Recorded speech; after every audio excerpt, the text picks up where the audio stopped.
Hello and welcome to Dystopian Report, the place where we talk about the nightmare world we found ourselves in, and sometimes have Ariel the office cat right here, hanging out on the desk to soothe us and interfere with our work. Today we're going to be talking about the response to the Trump administration's recent pulls for power, the role of protests and other movement, and some laws about striking. Today is February 4th, 2025, and this will probably come out at around 9:45 p.m. Eastern Standard Time. We've been talking recently about events you can take part in. For more details, see our most recent previous video. It's the one before this one in the playlist. But for a specific example, let's take a look at the protest today organized by Indivisible, Move On, and the Working Families Party that took place at the Treasury earlier today. Now, if you take a look at these pictures, which I'll bring up in a second on my screen, enormous crowd at Treasury, #ForkOff. It's by Brad Johnson. He is climatebrad.hillheat.com. So check him out. Does good work. You've got, this picture doesn't look super duper enticing. I'm going to zoom in a little bit. This picture doesn't look super overwhelming, right? But that's a long building. That's a lot of people lined up in front of it.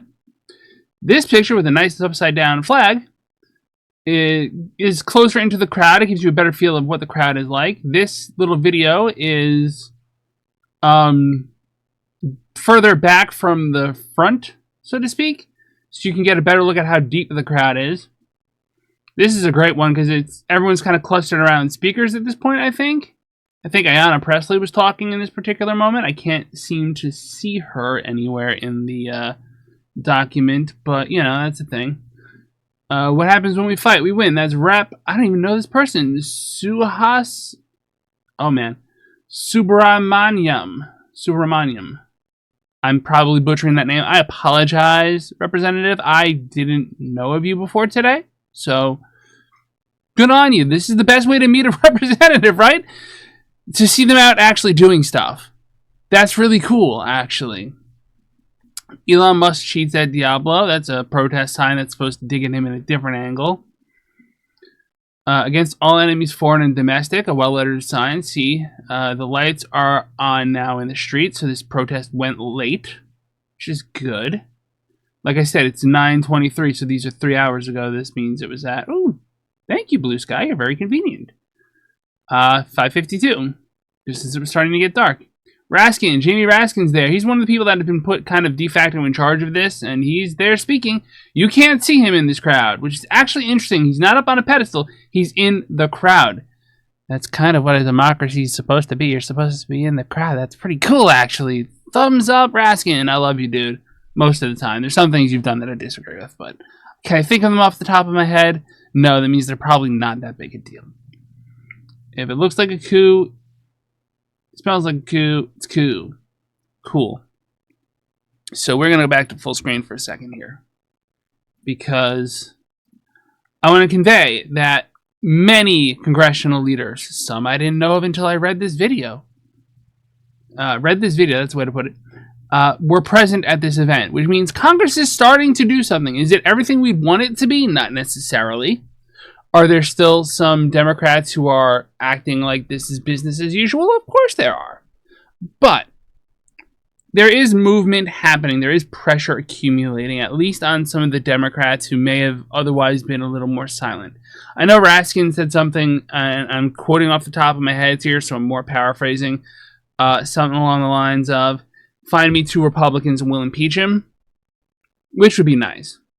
But let's say you want to go to one of these events. You want to be involved in these things. My number one suggestion to you, besides follow basic protest safety stuff that you can find by just Googling, stuff like bring water, but nothing too crazy. Bring, a snack.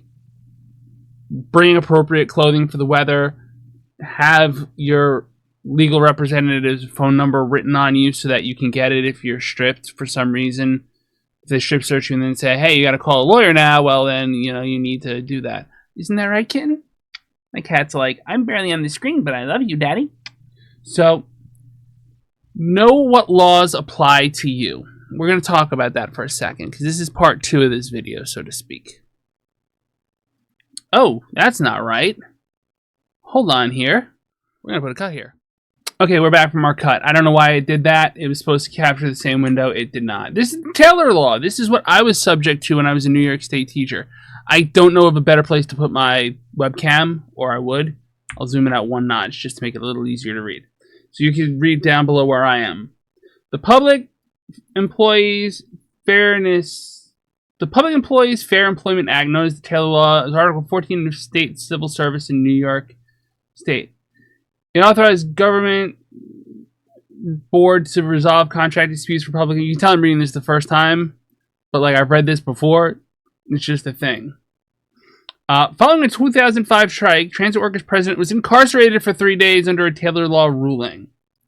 The law provides for mediation and binding arbitration to give voice to unions, but work stoppages are made punishable with fines and jail time. So that means that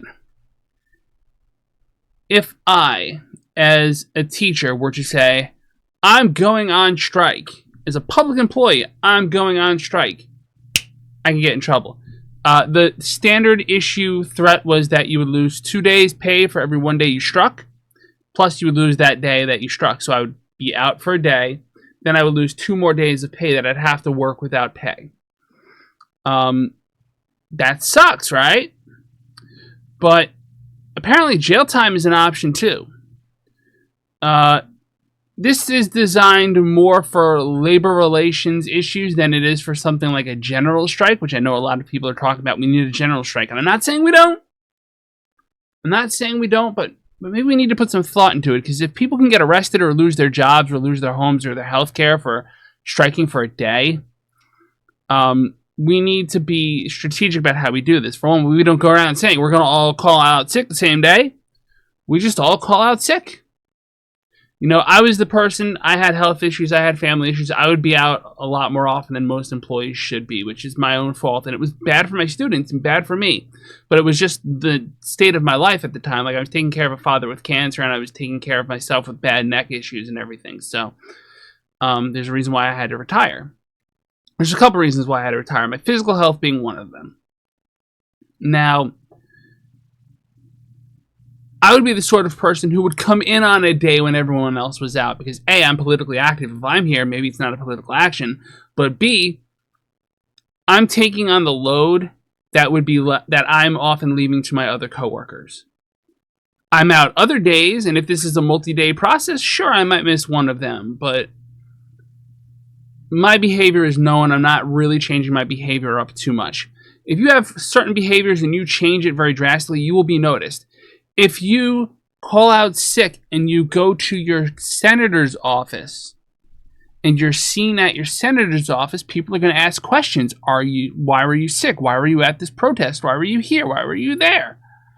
I remember one time I was sick and I was on my way to a doctor. My doctor was located in a different part of the area. So I was walking towards the school, which is where my car was parked because I live near the school. I parked my car near the school, and a student saw me. And I told my student I was my own evil twin. The next day he sees me in class, like, did I meet your evil twin? I'm like, what do you think, buddy? Like, come on. But that's the thing. You know, you can get caught by the smallest of details. So if you're planning to be out for any particular action reason, be smart about it. And don't necessarily think it has to be a 1 day in and out affair. Oh, we're all calling out on the same day. No. That kind of action can be, hey, I'm taking my vacation day 2 weeks from now. Sure hope no one gets sick. Oh, somebody got sick. Oh, no. Now we're short-staffed and there's going to be work slowdowns, but I have my vacation day planned 2 weeks in advance, so I'm good. Or I have a doctor's note, so I'm good. And then the third person who's there at the job is like, yo, I was at the job. There was no organized action. Stuff like that. Now, again, I want to stress this. I am not a lawyer. Don't trust me for legal advice. I'm just giving you basic thoughts because when you say, you must general strike or nothing will change, you might be right. But what might change might be people could go to jail for it, depending on their state laws. depending on their contracts, they might lose their jobs.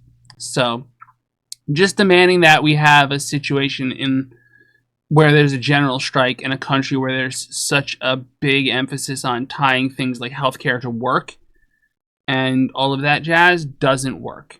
Anyway, I've gone on for long enough. I want to thank you all so much for joining us. If you enjoyed or found this video useful, please do subscribe to the channel. It's starting to grow. I really appreciate seeing that. I hope more people will do that. Thank you so much for your time, and as always on this channel, pieces.